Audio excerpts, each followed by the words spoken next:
কারো কাছে, পৃথিবীর কোন সৃষ্টির কাছে যাররা পরিমাণ কিচ্ছু পাওয়ার আশা করবেন না। একটু আশা করবেন আপনি কষ্ট পাবেন। কারো কাছে কোনো আশা করতে যায় না, শুধু আল্লাহর কাছে আশা করেন। সমস্ত কাজের প্রতিদান আল্লাহর কাছে চান, পরকালে আপনি সুখে থাকবেন ইনশাআল্লাহ। শেষ হাসি আপনি হাসবেন ইনশাআল্লাহ। এছাড়া আমি কোনো সলিউশন দেখি না ভাই। আমি কলিজা থেকে কথাগুলো বললাম আপনাকে, আর যে কথা কলিজা থেকে বের হয় সেই কথা আপনার কলিজার মধ্যে আঘাত করবে ইনশাআল্লাহ। সব কাজ শুধু আল্লাহর জন্য করেন, কেউ আপনার আপন না। আল্লাহ ছাড়া কেউ আপনার আপন নয়। আপনি ভুল করবেন যদি আপনি অন্য কাউকে আপন মনে করেন। আপনার পলিটিক্যাল লিডার, আপনার প্রশাসনের স্যার, আপনার পরিবারের স্ত্রী, আপনার সন্তান, হাবি হাবি যা যা আছে, যদি মনে করেন আমার আপনজন, আপনি ভুল করবেন। সবাই সবার স্বার্থ চেনে, সবাই সবার স্বার্থ চেনে। শুধু আল্লাহ আপনাকে নিঃস্বার্থভাবে ভালোবাসেন। আল্লাহ পাক স্বার্থ চান না। সারাটা জীবন পাপ করে থাকলেও একটা বার দাঁড়িয়ে খালি বলেন আল্লাহ আস্তাগফিরুল্লাহ ওয়া আতুবু ইলাইহি। মন থেকে বলেন আল্লাহ আমি ভুল করেছি, আল্লাহ আমাকে মাফ করে দাও। এক মুহূর্তের মধ্যে আল্লাহ পাক আপনার সমস্ত গুনাহগুলোকে নেকিতে পরিবর্তন করে দিবেন ইনশাআল্লাহ। আল্লাহ ছাড়া কেউ নাই আপন। আল্লাহর জন্য খালেস করে ফেলেন নিজেকে, তার দিনের জন্য চেষ্টা করেন। তার দিন আজকে অবহেলিত, তার দিন আজকে অপদস্থ। সারা বিশ্বের বুকে আজকে মুসলিমরা নির্যাতিত, নিপীড়িত। দিনকে এগিয়ে নেওয়ার জন্য কিছু করেন। আপনার ক্ষুদ্র ক্ষুদ্র প্রচেষ্টা ইনশাআল্লাহ আগামী দিন ইসলামের বড় বিজয় নিয়ে আসবে। দিনের জন্য খালাস করে ফেলেন নিজেকে। আপনার সময় আছে এখন, জ্ঞান অর্জন করেন, জ্ঞান অর্জন করেন, পড়াশোনা করেন, আলেম ওলামার কাছে গিয়ে ক্লাসিক্যাল বইগুলো পড়েন, প্রজেক্ট রেডি করেন, দাওয়াতি কাজ করেন, বই লিখেন, বক্তব্য দেন, দিনের জন্য করেন। আপনাকে আপনার দুনিয়া আল্লাহ গুছিয়ে দিবে ইনশাআল্লাহ। দুনিয়া আল্লাহ গুছিয়ে দিবে ইনশাআল্লাহ। আপনি দিনের জন্য খালাস করে ফেলেন নিজেকে, আল্লাহর দিনের হয়ে যান। এবং দুনিয়া যে কাজগুলো করবেন শুধু আল্লাহ সন্তুষ্টির জন্য করবেন, কারো কাছে কিচ্ছু পাওয়ার আশা করবেন না। দেখবেন ইনশাআল্লাহ আপনি সুখে থাকবেন। একটা পর্যায়ে গিয়ে নূহ আলাইহিস সালামকে বলতে হয়েছে রব্বি আন্নী মাগলুবুন ফান্তাসির। আল্লাহ 950 বছর দাওয়াত দিলাম, মানুষ কথা শোনে না, মানুষ শোনেই না। 950 বছর দাওয়াত দিলাম, আল্লাহ আমার পরিবারের লোকও কথা শোনে না। আল্লাহ আমি পরাজিত, তুমি আমাকে সাহায্য করো। একটা পর্যায়ে গিয়ে লূত আলাইহিস সালামকেও তার স্ত্রী সন্তান ছেড়ে চলে যেতে হলো। একটা পর্যায়ে গিয়ে ইব্রাহিম আলাইহিস সালামকে তার বাবাকে ছেড়ে চলে যেতে হলো। একটা পর্যায়ে গিয়ে আসহাবুল কাহফকে সমাজ থেকে চলে যেতে হলো দূরে। একটা পর্যায়ে গিয়ে মুহাম্মদ সাল্লাল্লাহু আলাইহি ওয়াসাল্লামকে হিজরত করে চলে যেতে হলো, সাথে কেউ ছিল না। আল্লাহর জন্য ভালোবাসা, আল্লাহর জন্যই বিচ্ছেদ। ইতিহাস তাদেরকে ভুলে যায় নাই। তো একটা পর্যায়ে গিয়ে মানুষ যখন আর পারে না, তখন প্রয়োজনে একা আল্লাহকে নিয়ে থাকতে হয়। এটাই আল্লাহ পাকের মারিফতের সর্বোচ্চ লেভেল। আল্লাহকে নিয়ে থাকেন, ইনশাআল্লাহ আপনি ভালো থাকবেন। রাসূলকে নিয়ে থাকেন, ভালো থাকবেন। তার সুন্নাহকে নিয়ে থাকেন, ভালো থাকবেন। তার দিনকে নিয়ে থাকেন, দিনের জ্ঞান অর্জন করেন, দিনটাকে প্রচার করার চেষ্টা করেন, দিনটাকে প্রতিষ্ঠা করার চেষ্টা করেন। দিন প্রতিষ্ঠা করলে কারো কোনো ক্ষতি হবে না। শৈথিল্যতাবাদী হবেন না, আবার চরমপন্থী হবেন না, জঙ্গি সন্ত্রাসী হয়ে যাবেন না। মধ্যম পন্থায় দিনটাকে নিয়ে গিয়ে যাবেন, মধ্যম পন্থায় এগিয়ে যাবেন, ধীরে ধীরে সবরের সাথে। একটা লেকচারে বলেছিলাম, আমাকে 3টা নসিহত করেছিলেন একজন আলেম।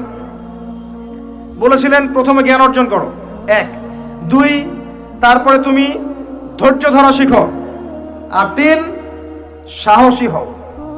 ভীরু কাপুরুষের জন্য জান্নাত নয়, তিনি বলেছিলেন। অতএব এভাবে চিন্তা করলে আপনি ইনশাআল্লাহ দুনিয়াতে ঠকবেন না, বা দুনিয়াতে ঠকলেও পরকালে আপনি জিতবেন ইনশাআল্লাহ তাআলা। পরকালে আল্লাহ পাক আপনার প্রতিটা কষ্টের প্রতিদান দিবেন ইনশাআল্লাহ আযজা ওয়া জাল। আসুন আমরা সবাই যার যার জায়গা থেকে আল্লাহর হয়ে যাই, আল্লাহর জন্য নিজেকে খালেস করে দিই। আর আল্লাহর ভালোবাসা পেতে চাইলে তার রাসূলকে তার রাসূলের আনুগত্য করতে হবে, তার সুন্নাহ মাফিক চলতে হবে। আল্লাহ পাকের ফরজ ওয়াজিবকে ভালোবেসে আদায় করেন। বিরক্ত হয়েন না, নামাজের আজান হচ্ছে বিরক্ত হয়ে যায় না।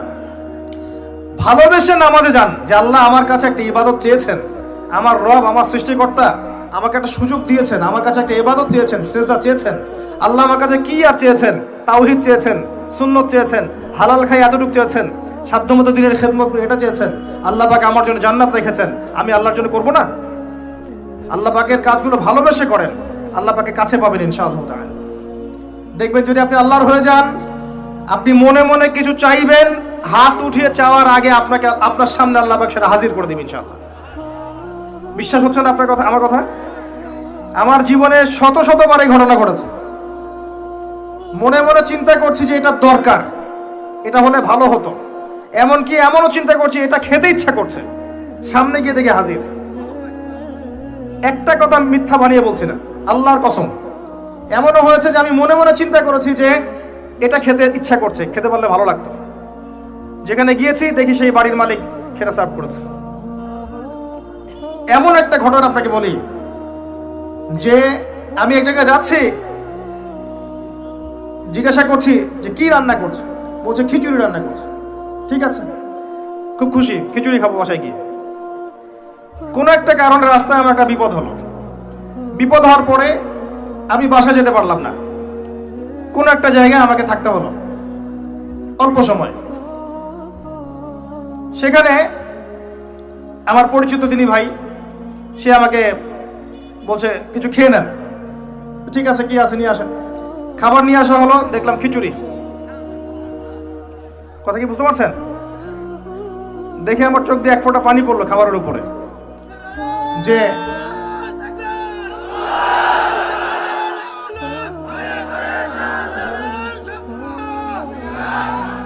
দাঁড়ান, আল্লাহ পাক এতই কাছে, এতই কাছে। যদি আপনি আল্লাহর হয়ে যান, আল্লাহর জন্য খালেস করে ফেলেন নিজেকে, আপনি দেখবেন আপনি যা চাচ্ছেন আল্লাহ পাক আপনার মনের কথা শুনে নেবেন, আপনার সামনে হাজির করে দিবেন ইনশাআল্লাহ।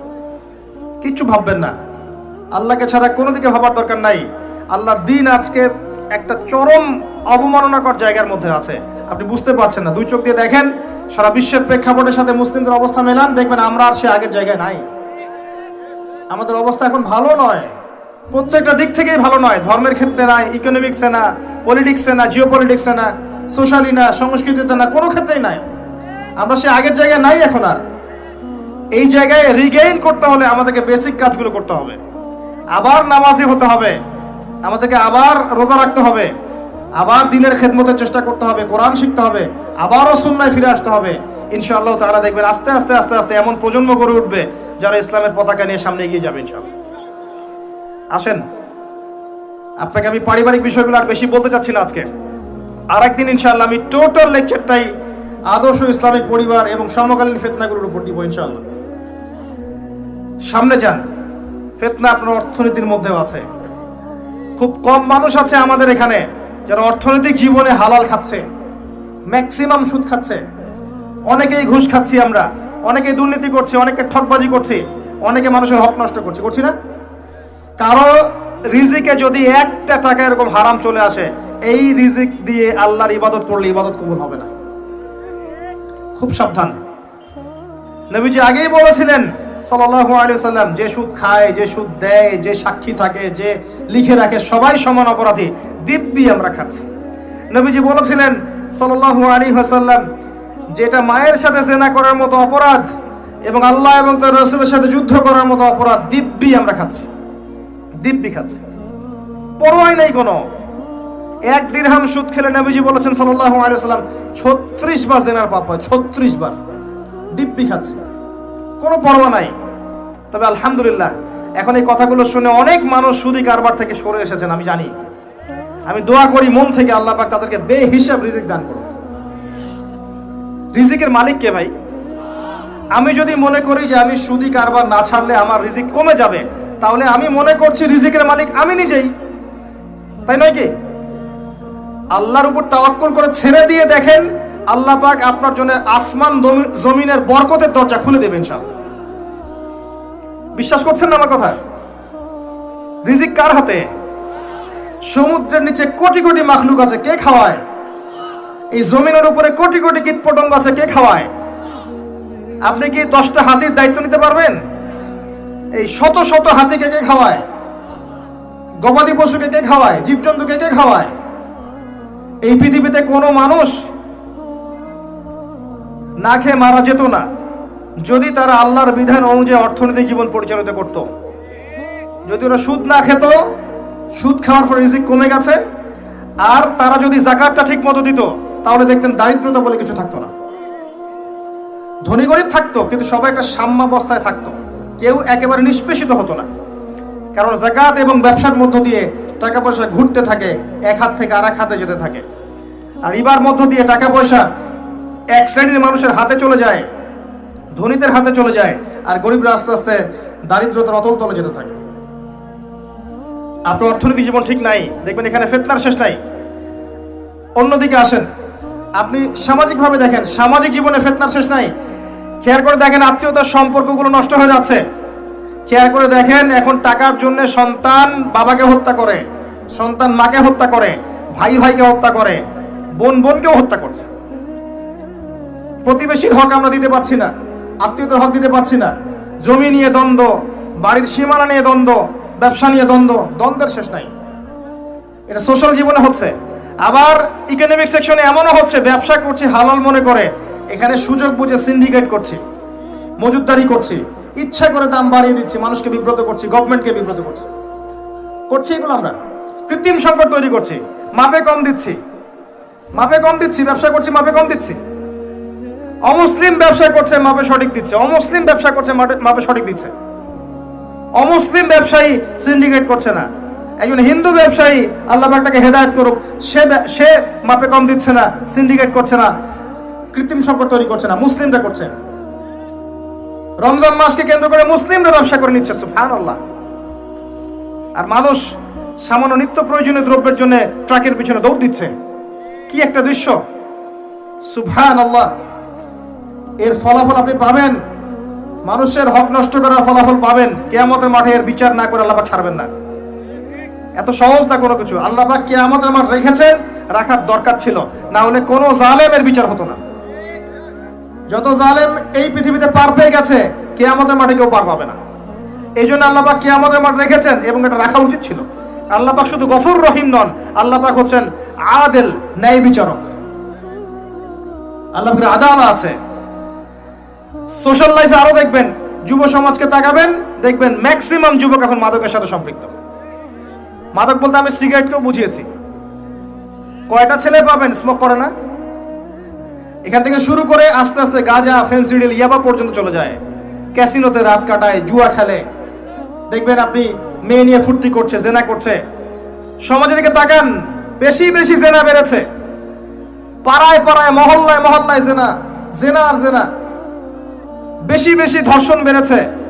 ধর্ষণ তো বাড়বেই, কারণ পর্নোগ্রাফি যে আছে, পর্নোগ্রাফি বন্ধ না করতে পারলে ধর্ষণ বন্ধ হবে না। পর্ন ফ্রি অ্যাক্সেস, সবাই মোবাইলের মধ্যে পর্ন দেখতে পারে। যে কেউ বাসায় যাবে, দরজা বন্ধ করবে, রাত্রেবেলা শুয়ে পর্ন দেখবে, যে কেউ পারবে, কেউ বাধা দেওয়ার নাই। আর মনের মধ্যে তো আল্লাহর ভয় নাই, নামাজ রোজা হজ জাকাত তো নাই। পর্ন দেখবে, ভিতর থেকে পশু হয়ে যাবে। তখন একটা মেয়েকে তার কাছে মেয়ে মনে হবে না, গোশতের টুকরা মনে হবে। জি, যে ব্যক্তি পর্ণাসক্ত, তার কাছে একটা মেয়েকে মেয়ে মনে হয় না, তার কাছে একটা মেয়েকে সম্মান দেওয়ার মানসিকতা থাকে না। তার কাছে একটা মেয়েকে মনে হয় একটা মাংসের বা গোশতের টুকরা, একে ভোগ করতে হবে, এতটুকু মনে হয়। একটা বাচ্চা মেয়েকে সে আদর করে কোলে নিতে পারবে না, তার কাছে মনে হবে এই মেয়েটাকেও পেলে ধর্ষণ করে ফেলবো। ডে বাই ডে বাচ্চাদের ধর্ষণ বেড়েছে বাংলাদেশের মাটিতে। এটার কারণ পর্নোগ্রাফি। এটা মানুষকে পশু বানিয়ে ফেলেছে। আর কিভাবে বললে আপনারা বুঝবেন? পর্ন বন্ধ না করতে পারলে যুব সমাজের অবক্ষয় ঠেকানো যাবে না। এই পর্নোগ্রাফির কারণে ধর্ষণ বেড়েছে। এর উপরে আরো আছে, এর উপরে মেয়েরা আবার জিন্স গেঞ্জি পরে ঘুরছে, বেহায়াপনার মতো ঘুরছে। রাস্তাঘাটে, অফিসে, শপিং মলে, বিমানবন্দরে, যে কোনো জায়গায় আপনি যান, দেখবেন মেয়েরা নগ্ন হয়ে ঘুরছে। কাপড় পরেও নগ্ন, কাপড় পরেও নগ্ন। এটা ওই নগ্ন বোঝানো হয়নি যে একেবারে কোনো ড্রেসই নাই। নবীজি বলেছেন নিসাউন কাসিয়াতুন আরিয়া, এমন এক শ্রেণী মহিলা আসবে যারা কাপড় পরেও নগ্ন থাকবে। এর ব্যাখ্যা আমাকে করার দরকার নাই আপনার সামনে, আপনি জানেন ভালো করে ব্যাখ্যা কি। কাপড় পরে নগ্ন থাকবে, এগুলো ছড়িয়ে দিচ্ছি, এগুলোকে উস্কিয়েও দিচ্ছি। এবং যখন কেউ পর্দা করতে যাচ্ছে, বলছি এ মৌলবাদী হয়ে গেছে, সন্ত্রাসী হয়ে গেছে, এ ব্যাকডেটেড হয়ে গেছে, বোরখা পরে পরীক্ষা দিতে আসছে কেন, নেকাব খোলো, এরকম করছি আমরা ওর সাথে। জি, আবার মেয়ে ছেলে ফ্রি মিক্সিং দিয়ে দিচ্ছি। ছেলে মেয়ে স্কুল লাইফ থেকে শুরু করে একদম জব সেকশন পর্যন্ত প্রতিটা সেকশনে ফ্রি মিক্সিং পর্যন্ত গায়রে মাহরাম একে অপরের সাথে মিলেমিশে কাজ করবে। এটা হচ্ছে কাঁধে কাঁধ মিলিয়ে সমাজ বিনির্মাণ। সুবহানাল্লাহ, লা ইলাহা ইল্লাল্লাহ, লা হাওলা ওয়ালা কুওয়াতা ইল্লা বিল্লাহ। এতে করে একে পর্নোগ্রাফি, ভিতর থেকে পশু, তার উপর নগ্নতা, তার উপর ফ্রি মিক্সিং, তার উপরে আবার উস্কে দেওয়া হচ্ছে এগুলো কাছে আসার গল্প। তখন আপনি সমাজে ধর্ষণ ঠেকাতে পারবেন? জিনা ঠেকাতে পারবেন? এর ফলে পরিবার ভেঙে যাবে। বাসায় বউ থাকবে, বাইরে মেয়ের সাথে জেনা করবে, বাসায় পুরুষ থাকবে, বাইরে পুরুষের সাথে করবে। এই হলো সামাজিক কাঠামোর অবস্থা। এর উপরে আবার আছে মাদক, এর উপরে আবার আছে আপনার বস্তুবাদী জীবন ব্যবস্থা। সব মিলিয়ে সমাজটা আগের মতো নাই। এটা ইসলামিক সমাজ। আমরা 90% মুসলিমের দেশে বাস করি, এটা ইসলামিক সমাজ। দুই চোখ দিয়ে দেখেন, আমি আপনাকে এক চোখ দিয়ে দেখতে বলছি না। এক চোখ দিয়ে দেখলে মনে হবে সব ঠিক আছে, ভিতর থেকে দেখেন কিচ্ছু ঠিক নাই।